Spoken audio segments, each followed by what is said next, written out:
Welcome, one and all, to your very, very special new moon in Taurus ceremony. We are live here on this Saturday evening. Thank you all for joining us. This is the deity and the peace dealer here for the final time, actually, on Future Life TV here on YouTube.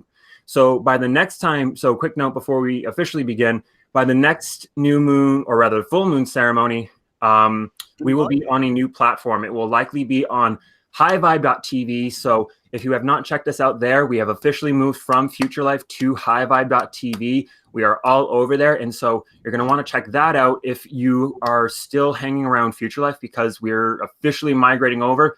And by the next full moon, which is coincidentally the same time that a lot of what we're doing today and tonight is going to manifest. So thank you all for being here. Michael, how the hell are you? How are you doing?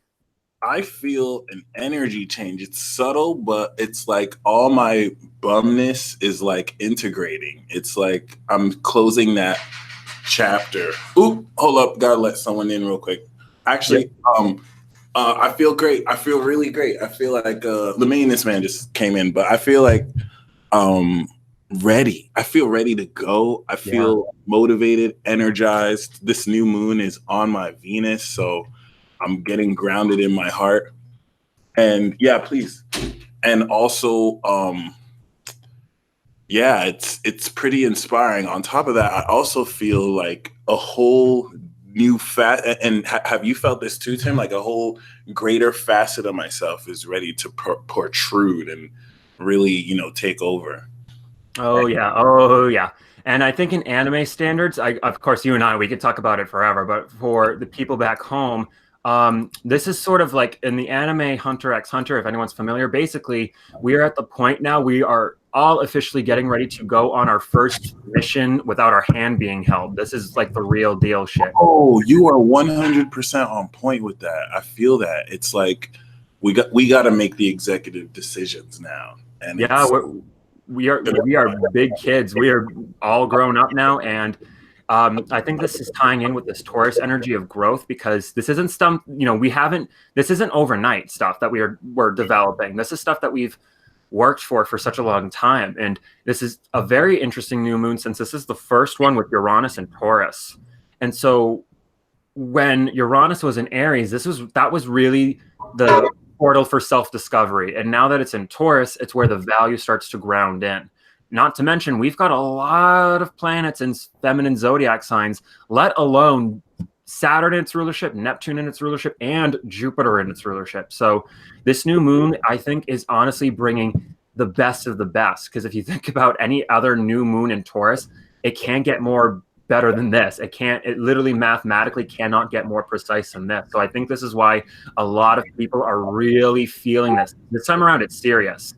And I think that, when it comes to manifestation, things take time, and it's like a domino effect. But this is where everything starts to finally come together, where it's usable, where it's practical, where it's not just like you have to work on things behind the scenes, where things are finally, it's like the beta phase is over. This is when the product's out, and this is going to be where, metaphorically speaking, we all profit from it. So speaking of profit and value, this is what Taurus rules. So, and interestingly enough, you said that this new moon is on your Venus. So do you want to talk about what you think that means for everyone? Well, Venus is in my 12th, so supernatural quality. Having to borrow the 12th house energy of like nothingness or non-material, and then putting the most material sign there, or the grounded one, it's like being able to make reality out of your imagination, but also coming to the highest like understanding of what's valuable. It's like, with barring on what you said, with Minecraft, you get the resources and you build with. So it's like we have the resources now to build our kingdoms. And you've seen Rugrats, right? Oh, of course, yeah. So it's like we've had that time skip, and now we're in the Rugrats All Grown Up series. And it's like we're all still the same, and we all kind of have the same like relationships, kind of, but it's like we all kind of know what to do. And it's not like they're babies where they can't. It's like because like when they're babies, they don't understand what the world is like babies do, right? And so it's like now that they have the adolescent age, it's like they can perceive more, they can do more. And so like likewise, we're still kind of new, and we're still kind of getting used to everything. And it's like, to be honest, I don't think the newness ever really goes away per se. I think it's just rediscovery and expansion. But I think this time around, this is like the check mark, because once we move forward from this point, the sun's not going to square or oppose anything once it's in Taurus. It's going to be chilling out for the rest of the season. And so I think that this new moon is going to be really laid back and chilled out, because all the work has, I don't want to say pretty much been done, because there's a lot of work always, but you know, I think majority of it, especially dealing with the person, is finally done. So I think this is a celebration, and give yourselves a round of applause if you're here, because it's been a bitch. It's been difficult, and it's been very hard. And even Jupiter Star said that it's going to get dark for some, and to be honest, that is true.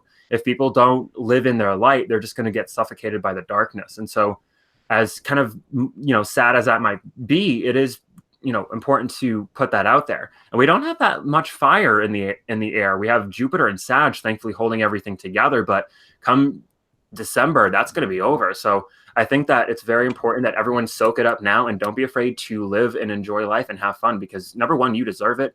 And it's about time we start living our best high vibe, loyal, royal lives. So yeah.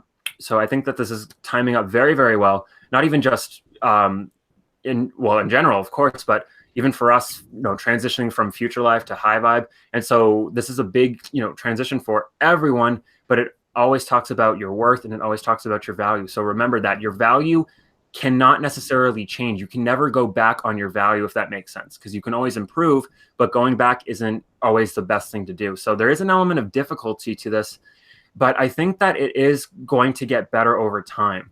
So you don't actually, so, you know, your Taurus rising, and you've got Venus in Taurus, but you don't have that much fixed energy. So how would you say that this fixed access and energy is kind of playing out for you?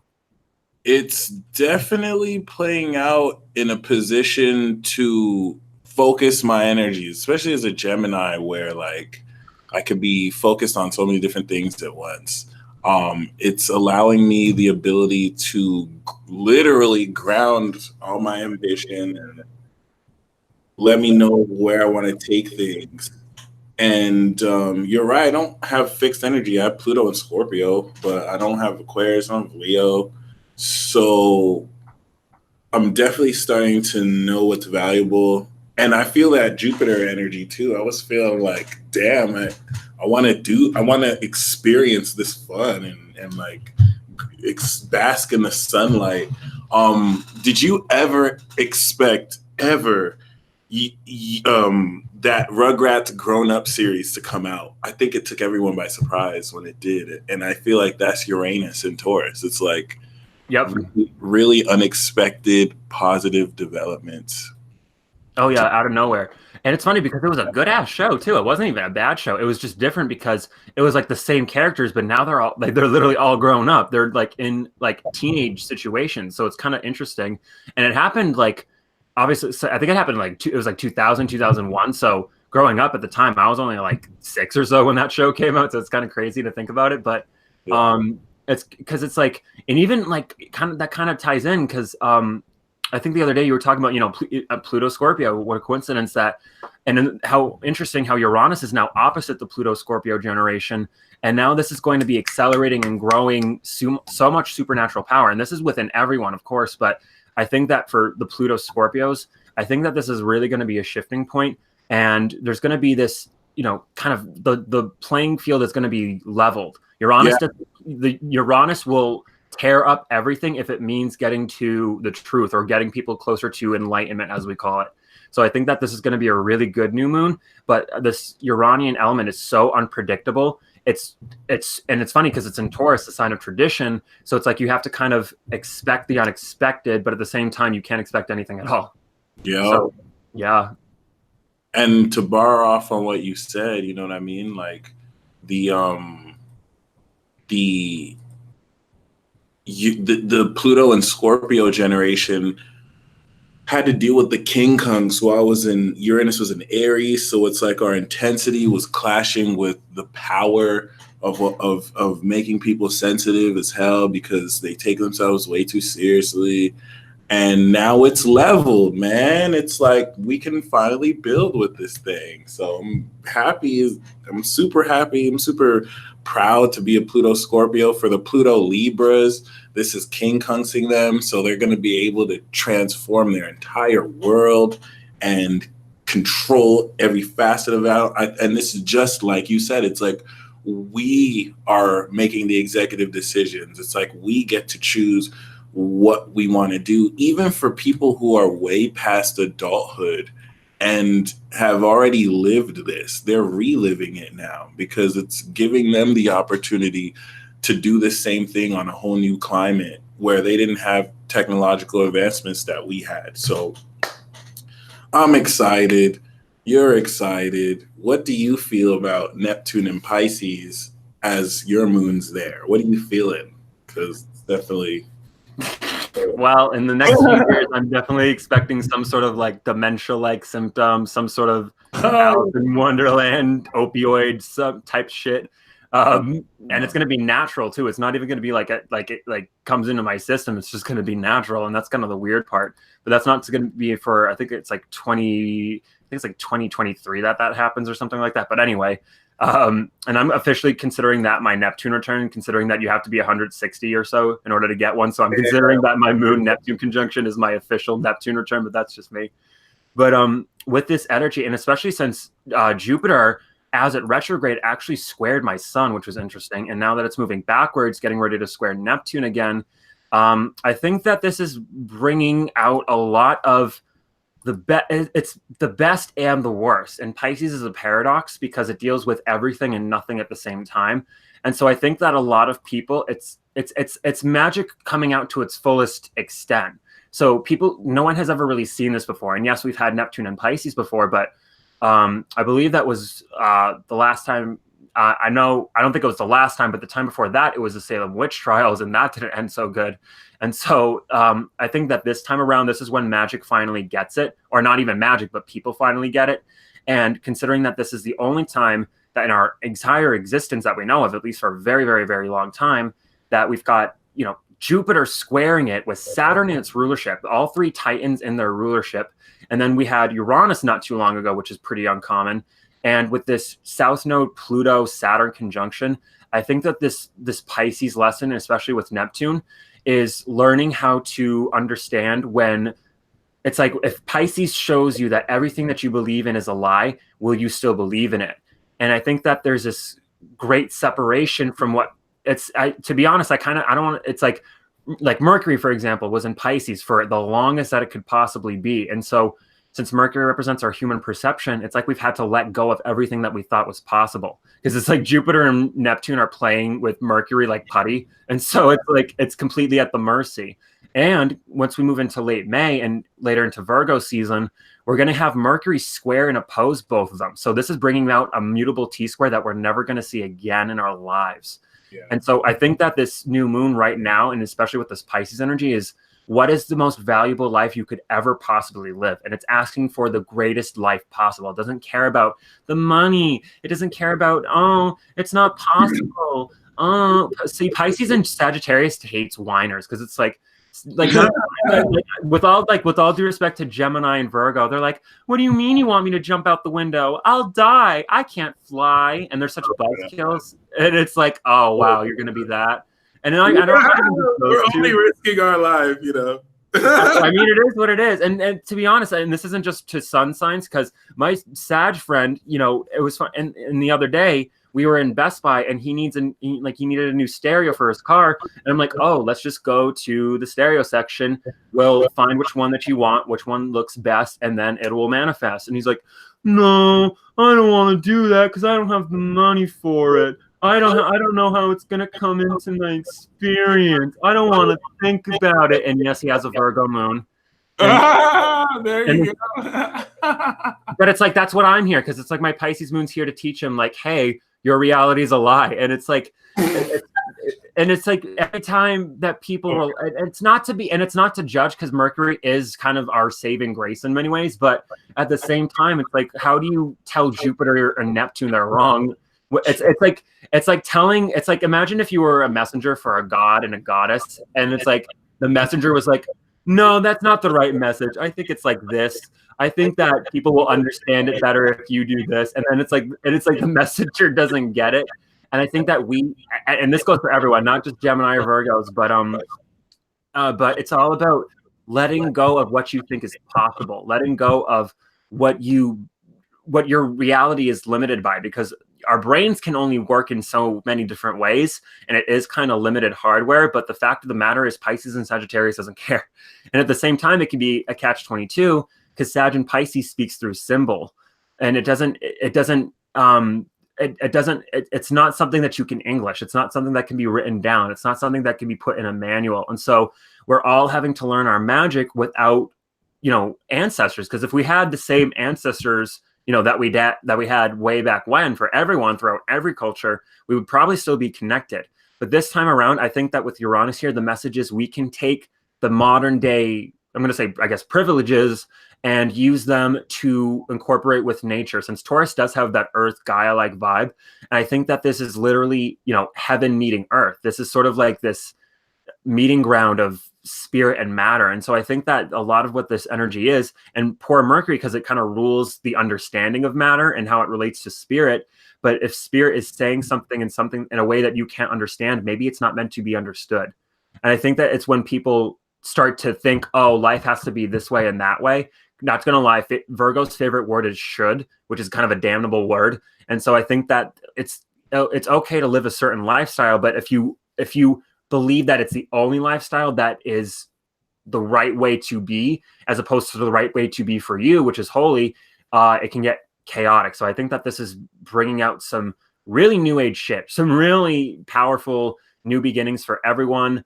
And this is happening across the board, worldwide, rich, poor, doesn't matter what your demographic is. This is hitting everyone. And that's why I love the outer planets, especially Neptune, because it doesn't care about who you are, because it knows you're part of source.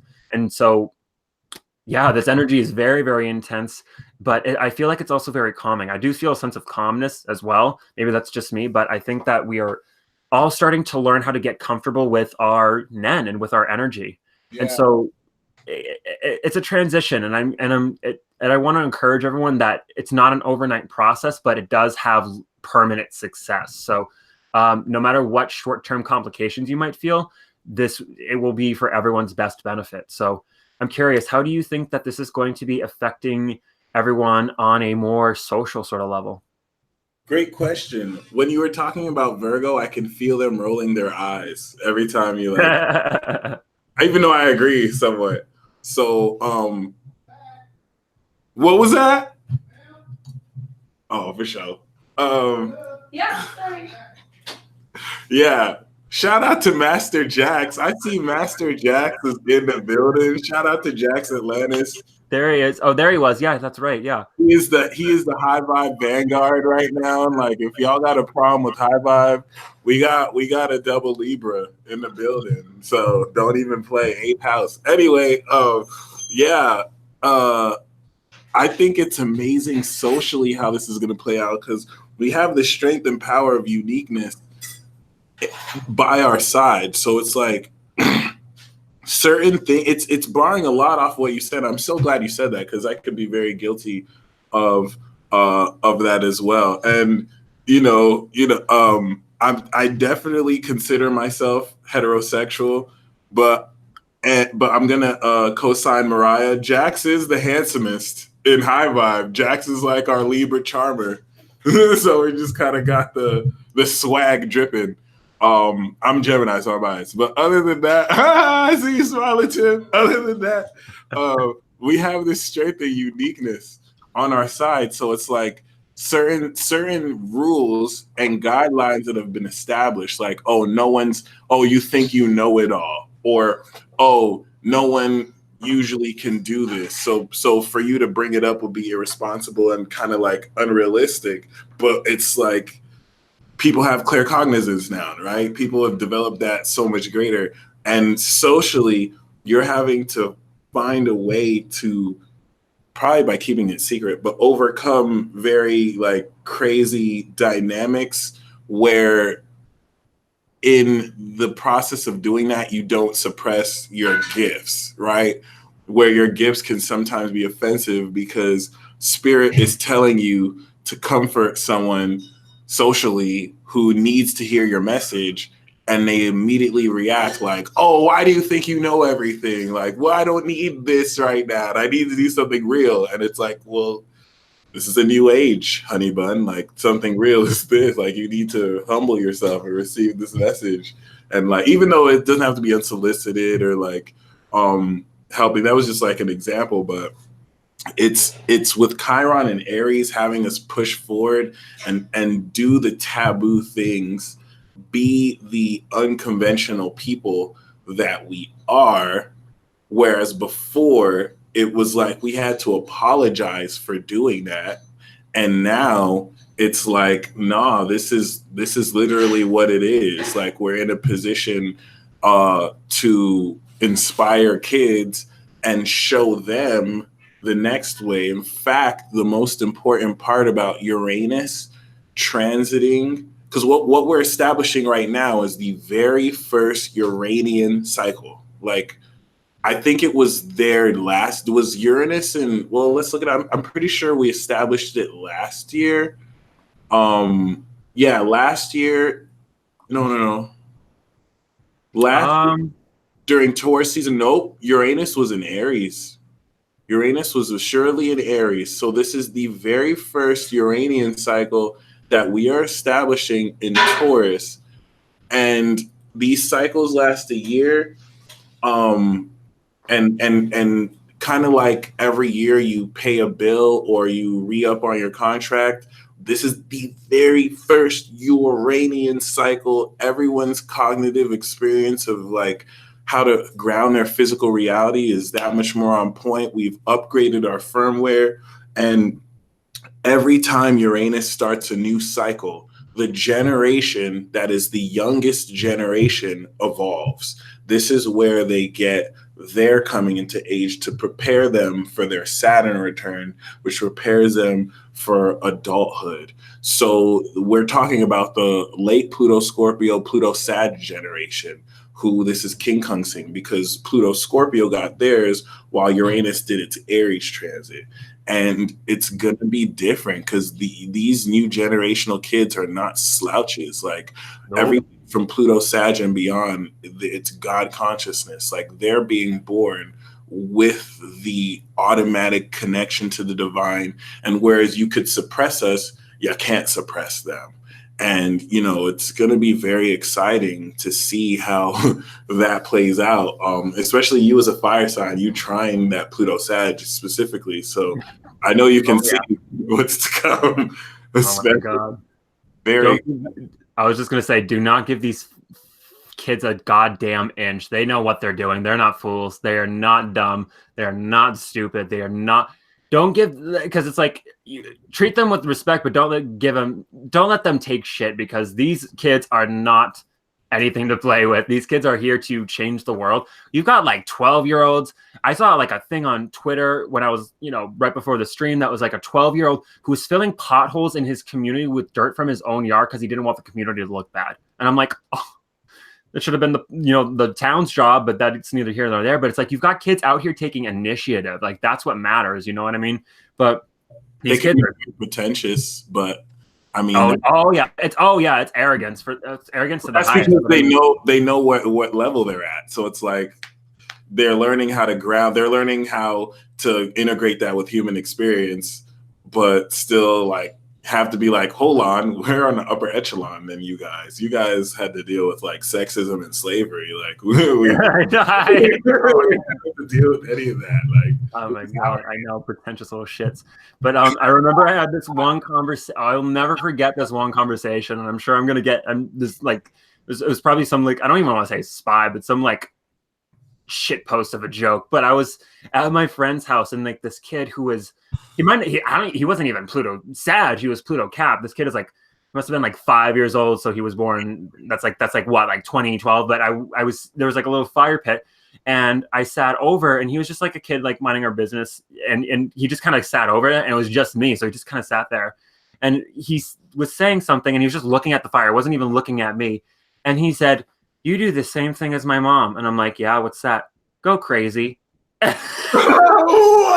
I'm like, "Okay, wow, yeah, you act brand new. Yeah, tell me something I don't know." I wanted to like pop off on this 5-year-old, but if I popped off in the middle of a party on a 5-year-old, I'd probably get arrested. But I mean, isn't that so Capricorn? Like they say it just casually, just like, "Oh, you're not going to do anything about it. I'm just going to let you know." Just the timing. That's scary. It was like spooky because I was like, I don't even know this kid. I literally didn't even know his friggin' name. It was like a family friend kid, and like I was just like, oh, okay, so you think you're something, huh? You're biting my ankles, but you can't. It's like you can't even drive yet. So who's the real winner? 5 years old, damn. Like, something like it was close to that. I was like, oh wow, okay, that's cute. And he doesn't even know your name. Like didn't even know my name and called me crazy like his mom. And it's funny because his mom was kind of crazy.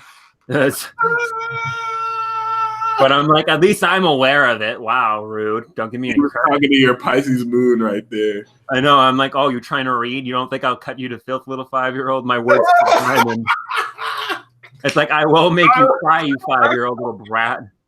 I don't give the. Maybe it's just because I'm a Leo, and it's like I'm kind of like it's like Aries through Leo is kind of like adolescence in some way, and so like Leo's kind of like the biggest one before Virgo turns into like a teenager and has to get serious. But it's like I'm not, and these kids, they know, and it's like, think about it. Pluto is in the final 3 zodiac signs, and it's of course you can trace it back to the last cycle when it started, in like 18 some or whatever, right? But I mean, we are in the final 3. We're in the final. I can't even imagine what Pluto and Pisces is going to be like, but.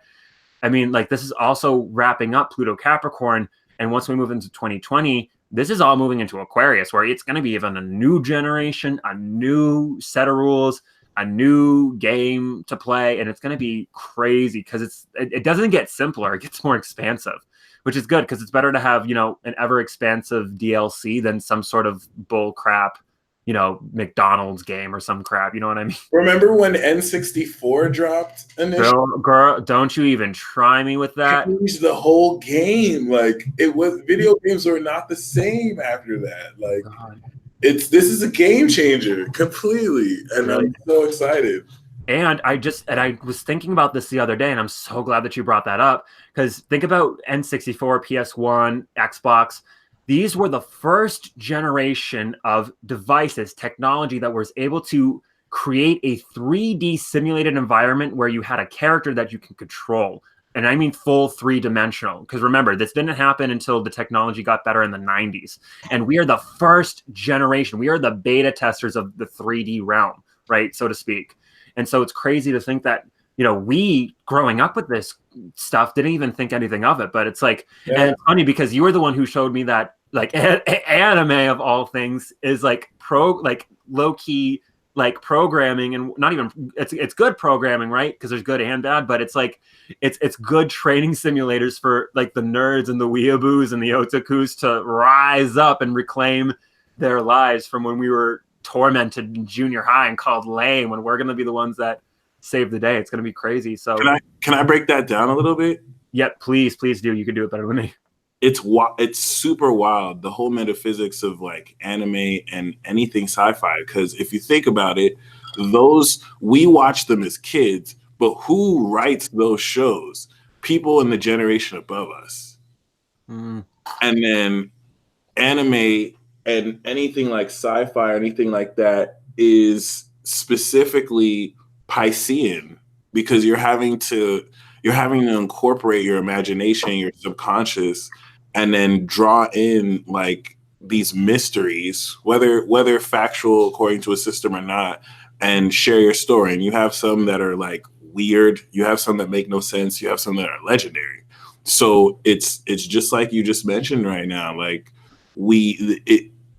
people gravitate towards special, in the case of anime, like shows, because their vibration aligns with the synastry chart, if we break it down astrologically, the writer of that show, the developers, are going to have aspects that aspect your Neptune or Uranus. So it's almost as if like you're meant to watch that show, and it's going to talk to you. It's going to prepare you. It's going to, especially even down to the whole rise of like nerds or like people who were initially made fun of. It's this simple cycle between the Martians and like the personal planet people who get it young, and then of course the outer planet people who go through it in the beginning and then rise up and end up running shit like the latter half. So it's quite amazing, because this one's going to be a little bit different, where all those tropes,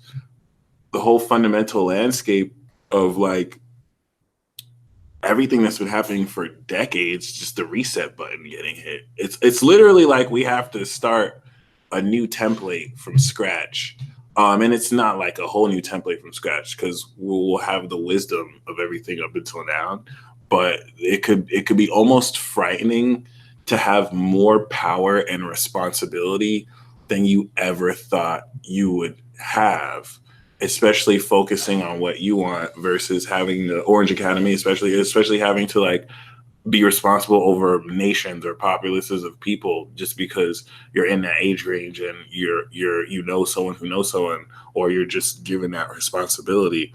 And I'm speaking as a generation where, you know, we're in an age group, and people in our generations will have this position, that position, and they all cohesively work together. But even crazier about that is, you know, despite having to have that responsibility and like awareness of where to take things,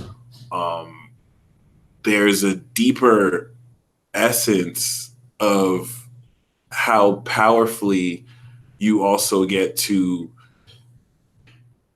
see what you're made of. Or I'm not gonna lie, like I got mind swiped halfway through. Like I totally forgot what I was gonna. I got you. No, I made the point already. I just wanted to add on a bit to that because it's the whole thing's getting reset. But on top of that, you know, or Jackson said, I've always looked at anime as Sag energy because the constant focus on literal metaphorical power, but Pisces definitely fits that too. Well, you're right. It is Sagittarius, and anime is Sagittarius energy because it's visual, but it's based on the Piscean, you know, imagination, filling it in with color. So Sag and Pisces to me are the same. There's actually also, you know, the Gemini of it will be the writing of the script, the Virgo of it will be the sequencing. But yeah, it's definitely different once again, because people are going to be put in a position to have way much more responsibility than they were used to or thought possible. And it's not only going to like show who you are deep inside, but it's just something to keep in mind, especially considering, you know, the fundamental changes of how we'll perceive energy. And that actually leads me to my next question for you. What's the preferred method to develop Nen right now? As someone who wants to practice Ren, but you have to start from 10. It's almost as if Uranus and Taurus is manifesting our 10, but, you know, I'm trying to Ren it in these streets. And so what do you feel about that? Good question. And that's a really good question. So number one, when it comes to your Nen and your Orin, you always have to be in touch with your body. Is just point blank. It's like you can't use your body if you're not in touch with it, right? And so even Isaac Netero, the goatest of the goat, greatest of the great, one of the strongest human of all time, practiced every day punching the air out of gratitude. And so I think number one is to get in touch with your body, always treat it with respect. And remember, it's a tool, it's a vessel. You are not your body, you are just in one, right? And of course, that doesn't mean, you know, treat your body like shit. And of course, it doesn't mean you have to like be, you know, go on any super fad cleanse or anything like that, or anything crazy or anything diet like that. But literally just get in touch with your body, get sensual with it. Because if you think about it, it's the feminine essence that retains. And so you asked about Ren, which is when you want to hold it and charge it, right, before you finally release it. So we're kind of, and it's funny because I'm also channeling intuitively. It's no coincidence that I believe it's a week or two that the same day Venus is going to move into Taurus, her rulership, while Mars rules into its detriment in Cancer. And this is going to bring even more feminine energy into the picture. And so I think this is a really good opportunity to, it's all about visual, of course, but it's about sort of just picturing your energy getting cleaner, better. It's about raising the vibration, the quality, the worth. And Capricorn even kind of chimes in with this to some degree, because Capricorn is a feminine zodiac sign, but it's cardinal. It takes action. And so it's like, how do you take the best of something and leave the worst? How do you recycle something and make it better? So in regards to your Ren specifically and maintain and charging it, you want to find your passion and what does it mean to you? You know, what is your purpose? Who are you? And there's a lot of questions to it. So it's not just like a one point answer, but I will think that the most important thing you can get in touch with is just get in touch with all four elements. How's your body? How's your emotional state? How's your mental state? How's your spirit? Because if one of them's off, everything's going to be off. But I think that when it comes to Ren, if you're panicking and if you can't maintain something, because it's Taurus, it's all about holding something together. It's about steady growth over time. And so you want, it's like endurance training. You don't want to go for power or strength. You want to be able to hold something for a long period of time. So even endurance exercises, I would think would be a pretty good way to do so.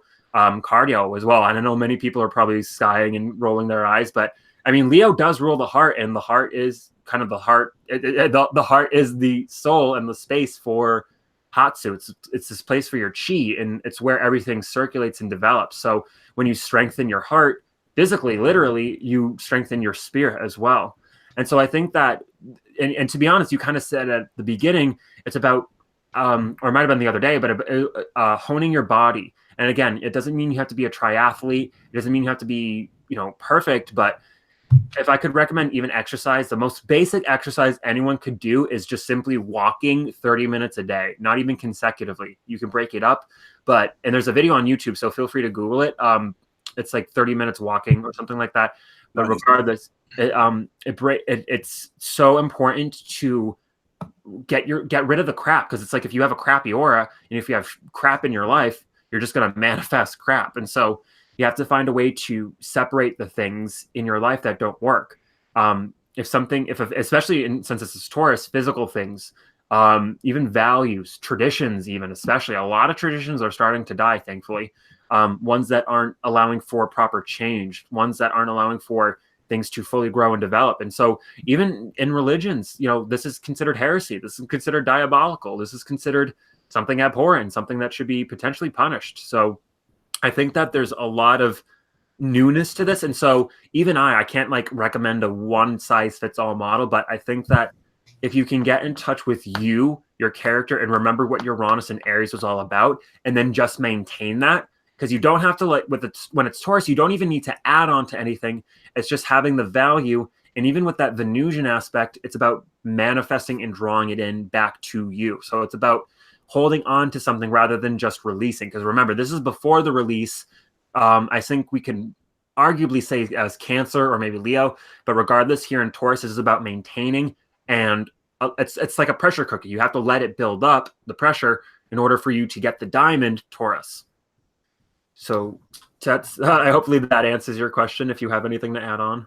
Absolutely. While you were saying that, I was guided to look at the cycle of Jupiter and Neptune, because one thing that you said that triggered that, appreciate you, was the whole notion of what we're doing being seen as diabolical versus it being just mainly accepted because people won't have a chance to, because they see it.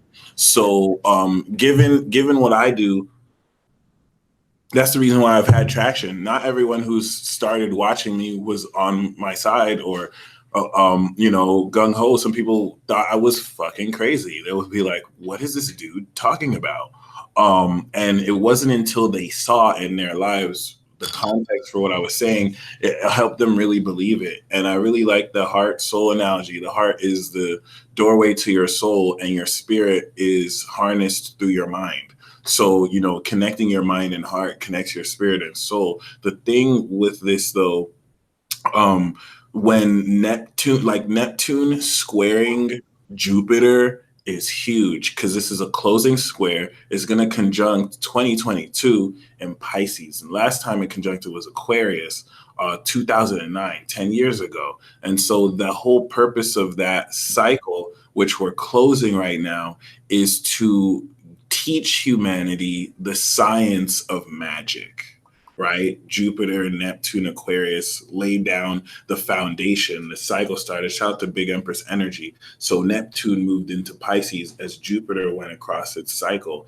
And the subsequent squares and oppositions in Jupiter, Gemini, which started awakening people, and in Jupiter and Virgo, you saw a bunch of conspiracy theories come up in full force. And then you saw them later be debunked by the time it was opposite that. But after that, Jupiter went into Scorpio, you saw some theories realize they're not really theories. Like, they're actually not all of them, but just certain ways of perceiving stuff that is taboo and seen as like pseudoscience. So this closing square is not only iconic in the midst of a Uranian shit. I can't believe I'm alive for this. I'm talking about it right now. But it's like, this is the closing square that is going to enable us to see beyond the veil, to experience mythological concepts that we'll have to redefine, because, oh shit, it's not mythological. I mean, the whole concept of spirit being a thing which science has vehemently rejected cannot be rejected anymore, because you're starting to see this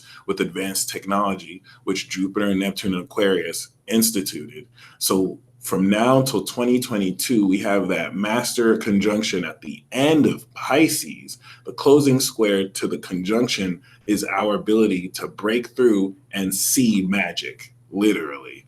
And we're seeing it because it's manifested in our physical reality, which should really, like, there's so many people who should be jumping out of their seats for joy. I'm a Taurus rising and a Cat moon, so I'm lazy and I'm unemotive. Otherwise, I'd be doing it. But like, this is it. Like, everyone's experiencing it so powerfully and profoundly, and it's allowing you to really come into the highest meaning of your life when you're connected to your higher self, instead of it just being an idea. So true. And yeah, it's funny because I've mentioned, I don't know if I mentioned it too much here, but when I actually kind of came into the spiritual world community, if you will, it was during college, actually not that long ago.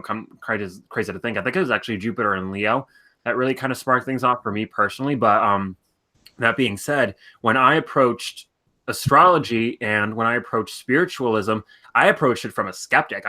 It was not from I didn't think astrology was diabolical or anything like that. I thought it was just, it just didn't make sense to me. Like, how is this a thing? How could this be possible? And so when I started approaching it, and I saw that slowly, because it's like, it challenges your ego when you have to think, wait a minute, is there something to it? But at the same merit, it's kind of like, I don't want to say it's not spiritual, it's not spirit's fault that it happened, but it's kind of like the dogma of the churches and whatnot kind of forced everyone into a black and white thinking, and that didn't work.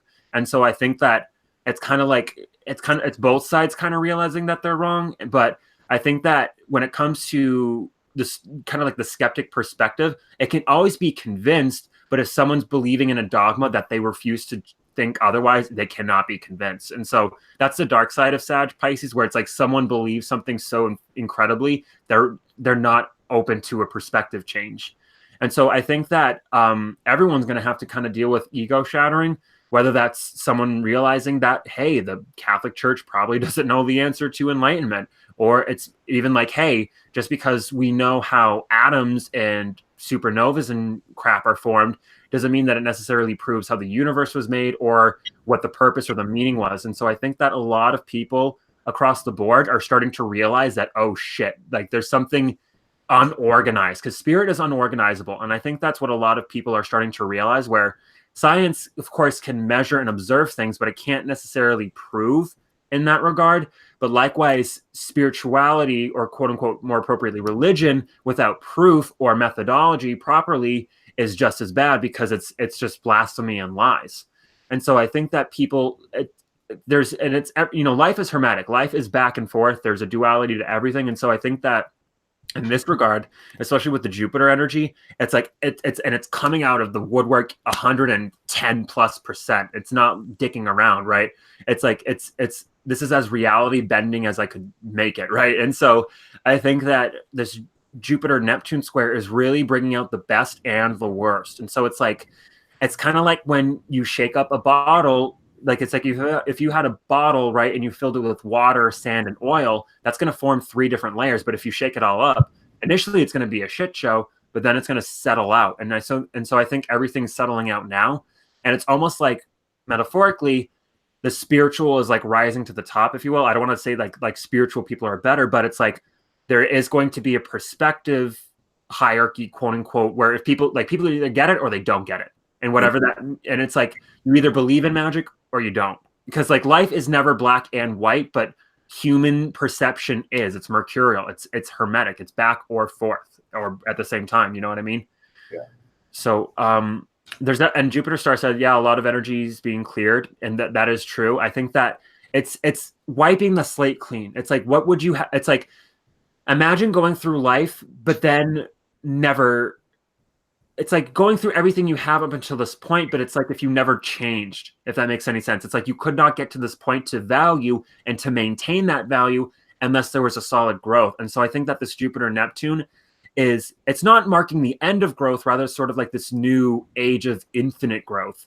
And I think that for some people, life will be black and white if you choose to be that way, but don't get mad when you complain about life not being colorful. You know what I mean?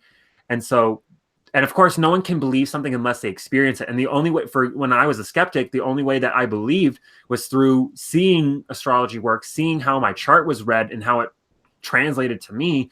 And then even my spiritual experiences, specifically with Archangel Michael, where I actually had an encounter one night where he gave me a helping hand, because I remember I was pissed because like something, like I was just like some negative attachment or whatever. And then that night I remember feeling fire and this flaming essence, and then it wasn't like the heat just turned on. I was in my dorm room and nothing had changed, like no window, and this was like, it was a blizzard outside too, and so it was so weird because it was just a heat spike, and then I just passed out like a baby.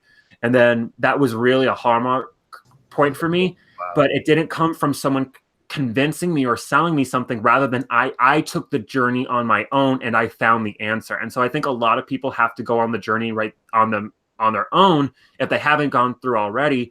And it can be difficult if you don't know who you are. And it's like, because then that's how people become sort of like lost, wandering souls. It's like if they're alive, you exist, but you don't know what your value is, and and if you don't know what your purpose or even what you believe in, then you're going to fall for something. It's like you will be a pawn. And so unfortunately, I do think that it's bringing out the best, but like I said, it is definitely bringing out a lot of the worst too.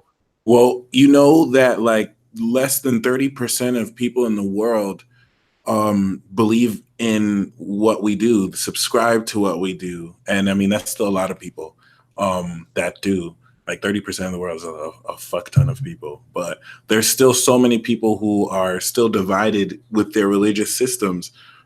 And, you know, the dark side of Sag and Pisces is even more sinister. It's knowing without a shadow of a doubt that what you believe isn't real, but you would rather live in that reality than accept what's real, which, you know, sometimes you can do, sometimes not really good to do. So people have their traditions, and what 2018 to 2026 represent is the complete destruction of religious systems and traditions.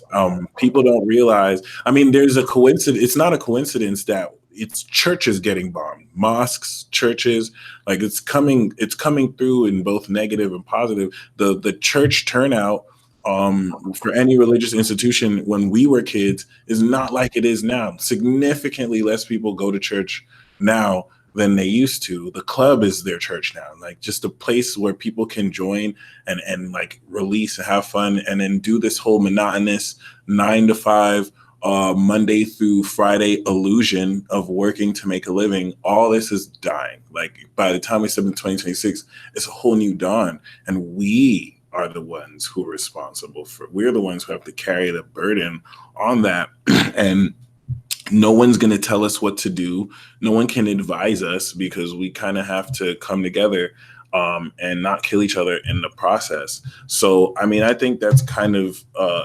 exciting nonetheless, as, you know, people will integrate social media while getting to know each other for real, and attacking a lot that we've been lied to about through media propaganda and just preconceived notions. Other than that, we're going to step into this ritual real quick. I'm going to kind of gather our energies, help us set an intention, and then Tim can take it from here, and we'll pull some cards after. So this is like ridiculously simple. All you have to do is feel the energy from Mother Earth drawing up your feet and really gathering its energy in your root chakra. Literally breathe down to your diaphragm, breathe out gratitude. As you activate this breath of life, you just want to feel the energy from the earth raising up your legs and drawing its energy to your Tantien and your root, energizing it, and feel the energy from your root coming up to your heart. And once it reaches your heart, feel it pulsate and the excess energy go down your hands and up your crown. So what we're doing is like charging a phone. We're connecting our root to the charger port of the earth, and we're charging our energy. And just take some time, breathe in satisfaction, breathe out gratitude, and feel gratitude for the earth as you release your stress. And breathe in your intention.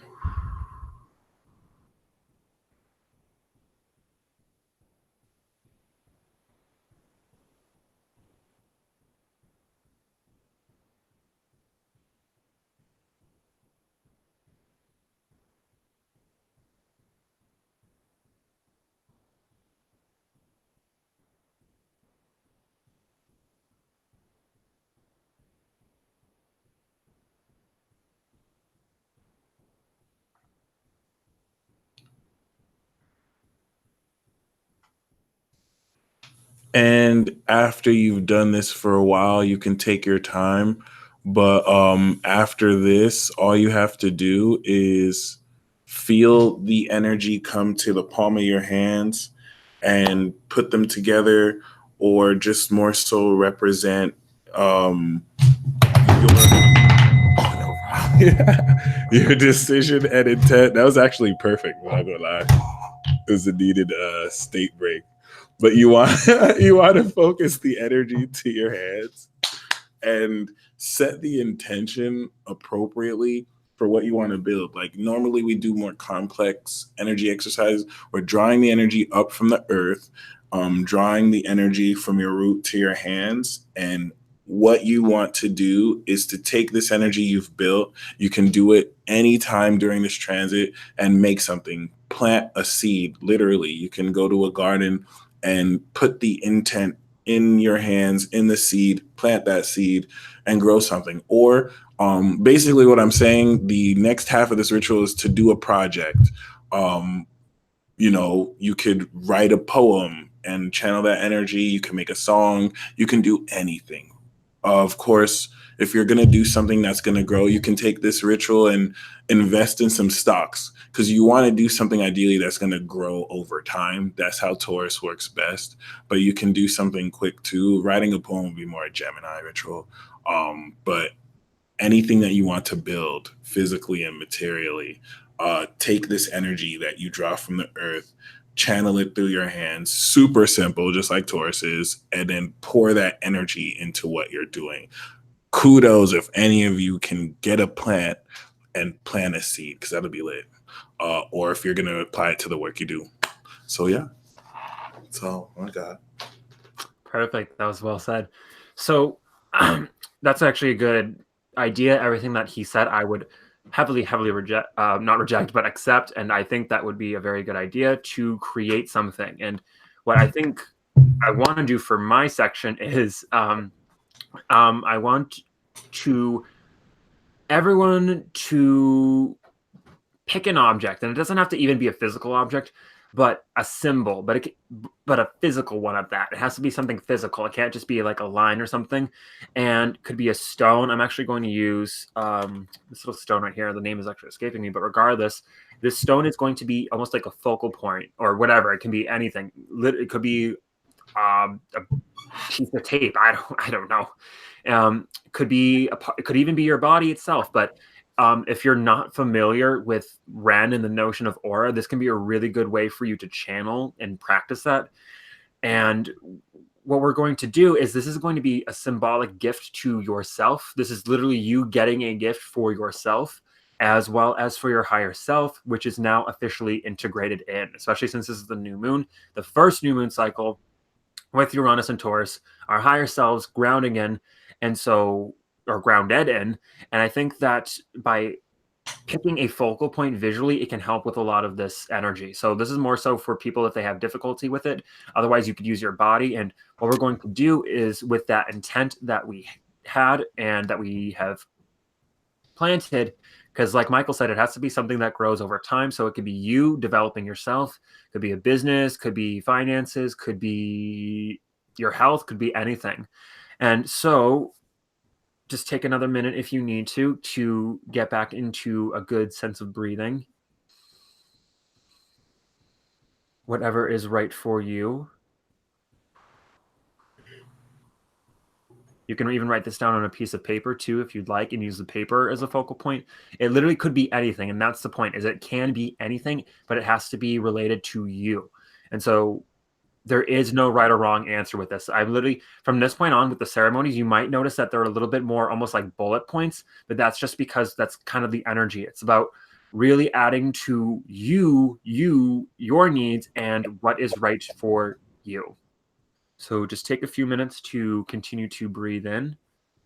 Hold the object if you're in your hand, if you can, or if it's an object that you use regularly. If you're an artist and if you paint, for example, your paintbrushes would be an excellent tool, or whatever works for you. And once we move into Gemini season, that's when the scales start, set really plays off. And this is why whatever you choose, it's not, and you can add as many as you'd like, you can change it, but whatever it is, the aura and the value that you feel within yourself is just being put in this object, not making the object itself the focal point, if that makes any sense, but it's just an exercise. It's like you can practice riding a bike on any bike, but then you can buy your own, right? So just find what works for you and just stick with it.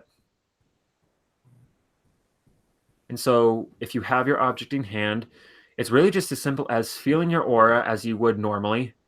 And then once you have that aura constantly going, because with Taurus, it's consistent. You're not flashing your aura.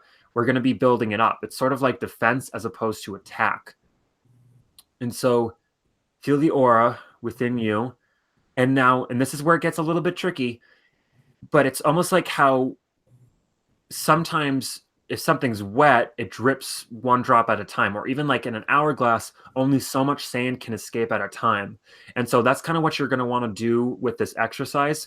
And I recommend an object that's small, or even if it's big, doesn't matter.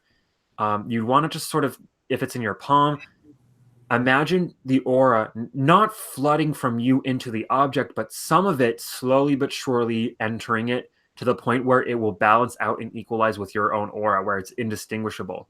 And it can take some time. It can be a little bit tricky. And remember, you're not just hyper focusing on the object and putting everything into it like a battery. You're feeling it within yourself, then you incorporate the object, and then you channel it into the object at the same ratio, if that makes sense. And you can take as long as you'd like. In fact, the slower the better, and the more quality. Remember, quality over quantity. You never want to sacrifice quality because it can backfire in your face. And that's what Taurus teaches us. And so it doesn't even have to be as dramatic. And to be honest, we could go on forever. So let's only just do it for another 3 or so minutes. And just feel your intent, feel it within you. And the object will act as a reminder. And if it does have a practical purpose for you, then that's fantastic. And feel free to incorporate that. Just remember, you're not focusing everything in the object. And likewise, it's not like you're ignoring the object. You want to find the right balance. And every time you use or you look at this object or you hold it in your hand, it will be, again, a tool that will help you to remember your aura and your auric exercises.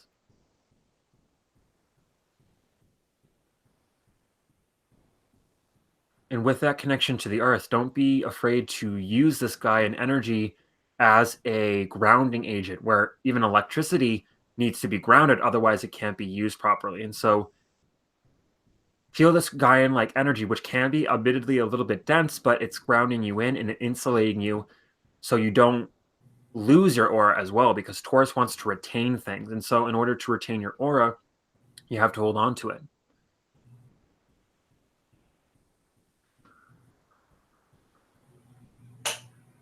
Okay, and we'll just do this for 1 more minute. And then at the end, I'm channeling 5 deep collected breaths together, and then we will close off this ceremony. And then we'll move into the cards.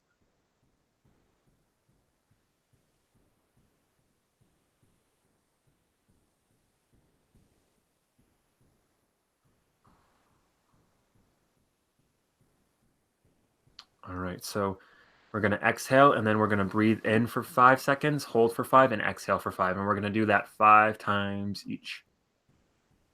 So 3, 2, 1, exhale, and breathe in. So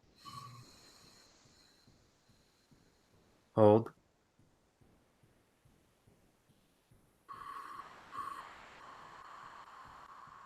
That's 1. Breathe in.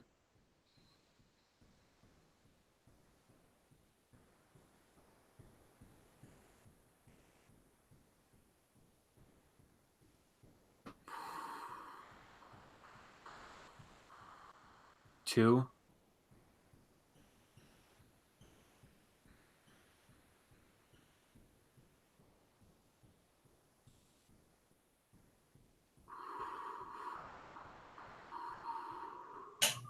3.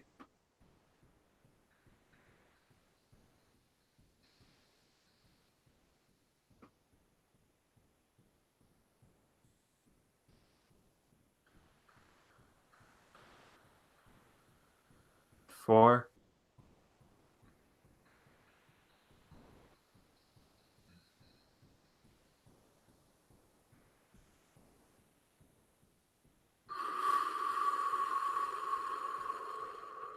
5. Splendid. Awesome. So this was incredible. I feel light as a feather. I feel very grounded in. And remember to keep your aura with you always. And you don't have to make it big. It's not flaring it. You're not overpowering anything. It's just about you maintaining a sense of constancy. Constancy is key.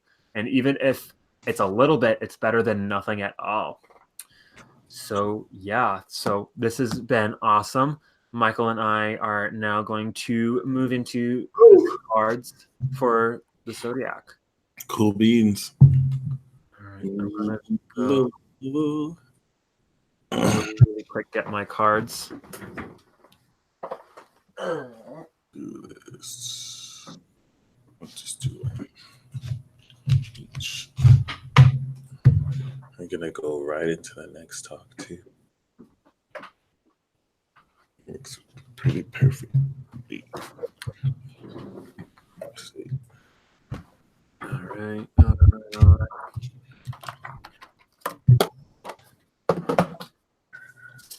All right, so I guess I shall begin.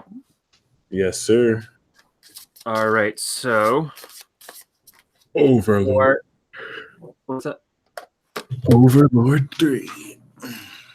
So I will be pulling from my usual Clo card tarot deck as well. Clo.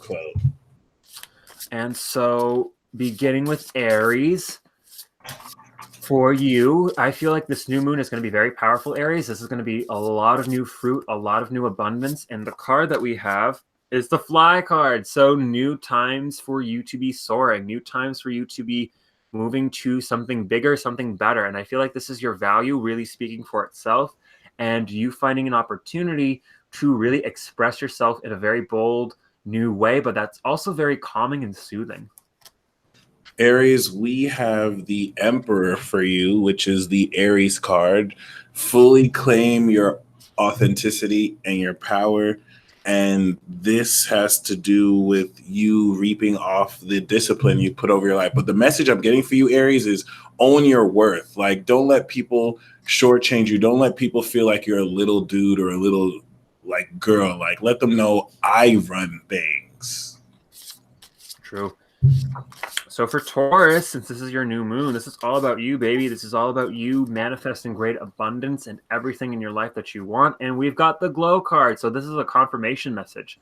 So to be honest, Taurus, it's like, what more do you want? It's like, if the path is going to be cleared for you and you're going to see the messages this week, just be willing to follow it, because it will lead you down a very powerful new happy trail.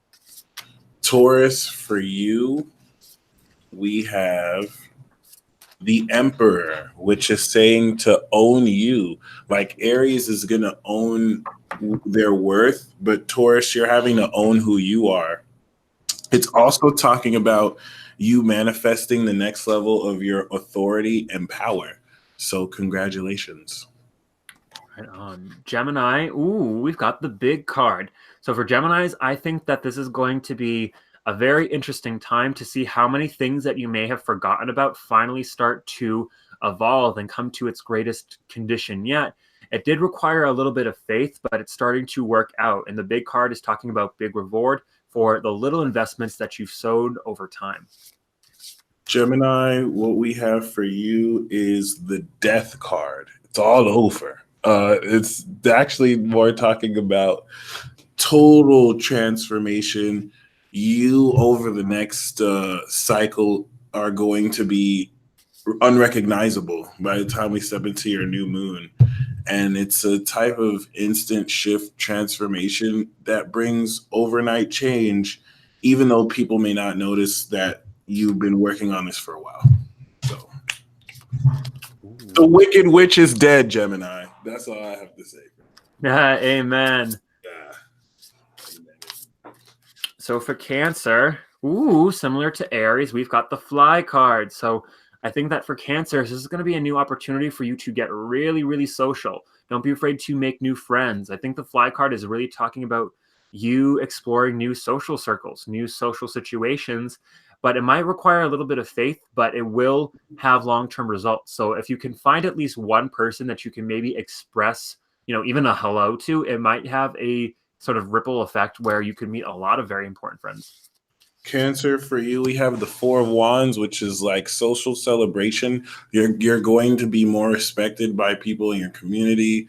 You have a stronger social standing, and it's a wedding card. Like, there's a serendipitous celebration in your favor. Your birthday's coming up, so I'm with you, Jamie. Let's hit this. Let's hit the hay. But yeah, it's like you might have a surprise party in your favor. Throw a party yourself. Just prepare for the results of your great work. So for Leo, the card that I have is this one. Ooh, the Maze card. Interesting. So for Leos, I think that this new moon is going to be you leaving the maze, you coming out and realizing that since this is your 10th house, you're reaching the fullest capabilities of your power. And I don't even want to say the fullest, but it's like you reaching such a powerful milestone that the old life that you used to live is no longer relevant. And so it's up to you to maintain a solid path forward, and don't be afraid to try something new to get out of this maze. And I don't even think it's about trying something new, but the things that you have really been trying to invest in is now starting to yield to your way out. Oh wow. Leo, we have the Emperor card for you as well. And Taurus season is your 10th house. So this is all about you owning up to your it's so amazing how we have this for Aries and Taurus, but Leo for you, it's like owning up to your authority as a, as opposed to your reputation. Like people are going to be looking at you like you are an emperor, and that they can go to you for amazing, like, what's the word? Pimp daddy is one of them, but like definitely just like structure. Like you're asserting world takeover, Leo. That's all I have to say. You're coming out the maze and you're taking over. That's what I like to hear. King Tim, King Apollo. And Virgo, we have the cloud card. So I think that for you, Virgos, this is literally talking about you taking a higher perspective and you not being afraid to make some more investments in something that you enjoy and something that actually makes you feel better. Something that makes you feel a little bit more like above it all, if that makes sense, but not in a pompous sort of way. But give yourself some credit where it's due. Give yourself some fun. Give yourself some satisfaction. And I think that for you, Virgo, when you give yourself the opportunity to have a little bit of fun, it's like the path suddenly becomes clear and you know exactly what to do. Virgo, the card we have for you, first of all, special message for Virgo, say no. I'm just joking. The card we have for you is the Eight of Wands. I think that might hit for some Virgos. If you have a yes or no question, no, but Eight of Wands. So you have a lot on your plate. It's all going to happen instantly. And everything that you've been manifesting is one after the other. And for those of you falling in love, this is like sex on the first night energy. So I know you Virgos are going to love that anyway. So it's all good. Oh, shady. No, I love Virgo. It's all good. I mean that with respect. Anyway. So with Leo, before we get read for filth, but all right. So for Libra, the card that we have is the little card. Interesting. So for Libras, I think that this is going to be a very important new moon to remember that you what I'm getting for some Libras is that the little talk, that's specifically what I'm hearing, is little talk. So don't mind the gossip, don't mind the banter. And remember, little things do add up to the big picture. So don't be afraid to do little things throughout the day to make yourself feel better. Don't do something, don't neglect little things because you might think, oh, that's impractical or that's silly or that's foolish, because it's like the little things lead to the big messages. And so I think that for Libras, if you see a symbol or something Piscean or Neptunian, just go with it. Stop thinking that it's going to be something logical, but it will be something very magical. Libra, we got the star card. It's definitely going to be magical. It's definitely going to be all like enlightenment and joy and everything just working out the way it should, dreams coming true. Okay, I've been talking about Libras getting recruited by celestial beings, and that's it. Like, you're just going to get recognized, and it's going to be lit. It's going to be super lit. Congrats, Libra. You're going to be famous again. Be famous. Anyway. Going to be even more famous now. So, Scorpio, the card that we have is the dream card. So for Scorpios, your dream lover is coming in. Since this does talk about your 7th house, and I don't even want to say dream lover, could be a nightmare, but I don't want to say that either because that might be bad. But I think that this is talking about your dreams really coming true. So Scorpio, if you're having a bad dream, you have to find a way to make it a good one. But I think that this is also dealing with a lot of intuitive information that's coming in now that maybe wasn't ready. But I think this is you also dealing with the fact that certain idealizations of other people are coming to an end. Likewise, this is happening to you and this is happening to everyone. But I think that the dream card is reminding you that your intuition is on fleek. So do not doubt it. Do not forget who you are. And remember, if someone's lying, then they're lying. You can't just, believe someone's lie because you want to. So I don't even think Scorpio does that, but I do think that maybe other people are trying to play you, so just be the tactician this week. Everyone tries to play Scorpio. Oh, but it likes it. It likes it. It does. Frieza, for Frieza, heaven was hell. Frieza got placed in a heaven realm and was tortured there because everyone was all positive. So Scorpio's dream lover is a nightmare. Like if it's not a nightmare, Scorpio's gonna be like, oh, this is boring. So the card that I have for you, Scorpio, is the Five of Wands. Struggle. Oh. The Ten of Swords came through too. A fight to the death. That's interesting. But I see this more so at and the Seven of Swords. I didn't want to pull extra cards, so you're gonna facilitate drama, Scorpio, and you want people's motives to be revealed by the way they handle with the conflict. So let conflict arise, Scorpio, because through that conflict, people's motives are going to be revealed and you'll see someone kind of shoot themselves in the foot, which is where that Ten of Swords comes from. And probably reveal the illusion of a dream. You never knew. R.I.P. Anyway, what? I don't know. Anyway, peace, son. I don't know. Just do what you got to do, Scorpio. So for Sag, the card that we have is the illusion card. So I feel like this is something to do with you, Sagittarius. I don't know what trouble you're getting up into, but I think that the illusion card isn't talking about you coming into an illusion, but I think that this is talking about you realizing that you were living your greatest life the entire time. And it's like, oh, and it's like the joke finally gets, like, you finally get the punchline. And then once you do, it's like the lights turn on and the game's over. And then you get to start a new game that's even better because now that you went through the lesson, you know what to do. It's sort of like, it's like going through one video game, learning the controls and the rules and whatnot, and then playing a game that's just like it, but in a completely different world. And some video game series does this. So good luck, Sag. Totally 100%. Jupiter and Sagittarius going over your Sag sun is literally going from like PS4 to like an unreleased system. So that's really awesome. New dynamics that probably only you would see. The card we have for you is the Death card, which is the same card we pulled for Gemini. So that illusion is coming because you have Neptune square your sun.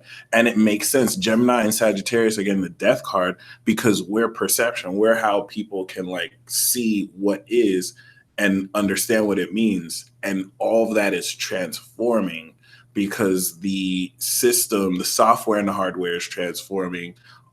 It's literally going to it borrows in on this supernatural evolution.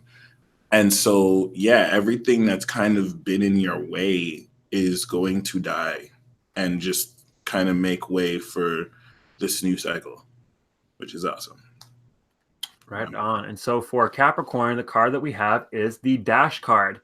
So I think that for Capricorns, this is going to be a week to, or not even a week, but this new moon, I think it's going to give you a lot of very positive opportunities, but you're going to just have to take them. It's like the Dash card reminds you that you can't get from point A to point B unless you walk, or in this case, run. So I think that there's going to be a good sense of vitality for you this week, Capricorn, but be sure to use it. Don't be afraid of, because I think that Capricorns kind of retain too much rather than finding ways to give, not necessarily even to other people, but like in the sense of energy. Sometimes it's better to take a tactful choice at a risk than just assuming that it's better to play it safe.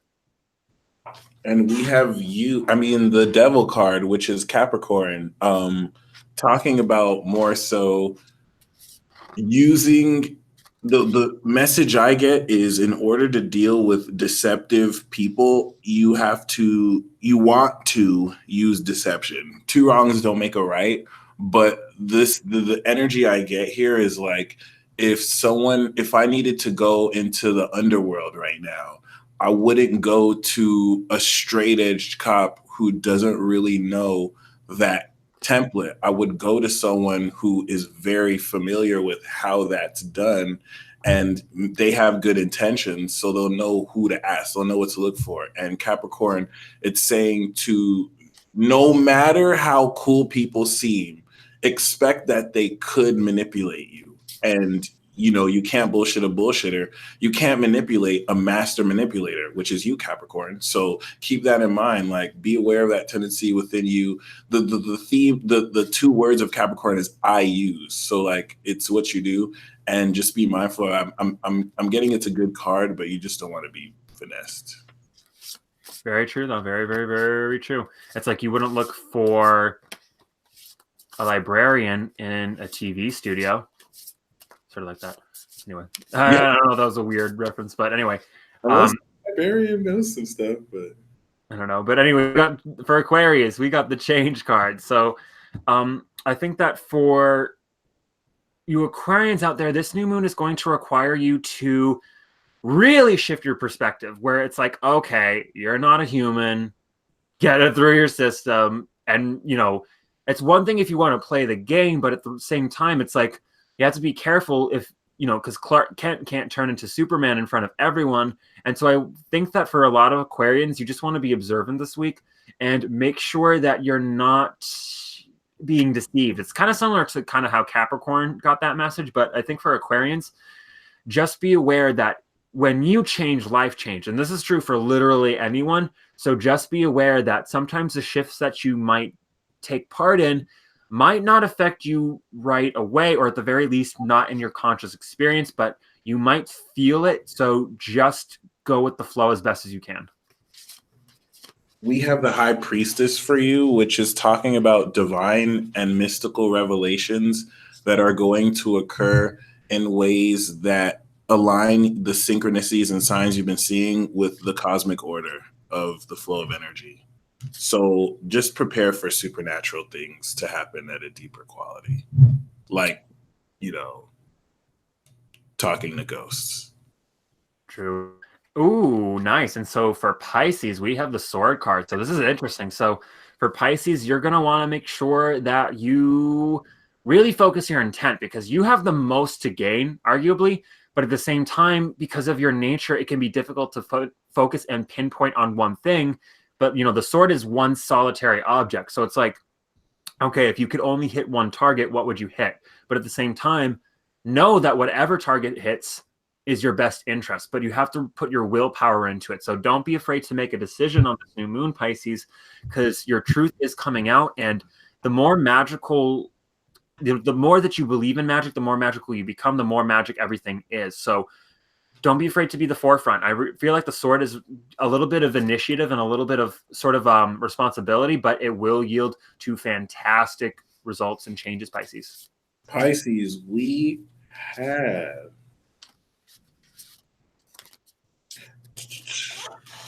we have the moon card, Pisces. So this is talking about the full development of your psychic ability in effort for you to like integrate your inner world with your outer world. So there's like the meaning of the moon, which is like discerning through illusions and developing psychic ability. But this is what I get with the card. You are fully awakening other people's psychic ability through your psychic ability, because you mirror others' energy in certain ways. And this is going to have you explore all the dark avenues with new light. Like, you had to come back to it. But yeah, super psychic revolution. Congratulations. Right on. And so to wrap things up before we go, the final card that I have for everyone is the illusion card. So the veil's being lifted and the truth is coming out. And so if you want, say, for example, if you wanted someone, if you wanted a relationship, but you found out that maybe they actually were kind of shitty to begin with, maybe they did a lot of shady things behind the scenes, and you found out, hey, maybe they're like some hateful underground, I don't know, gang member, something, right? And it's like you found out that they did not have the same value as you. That's a cock pluck is the universe giving you a hug, right? It's rejecting something bad in order for you to get something good. So the illusions of how life used to be are coming to the end because we couldn't experience the best until now. And I got the Two of Wands at the very end of Lucy, the movie. If you haven't seen it, I recommend it.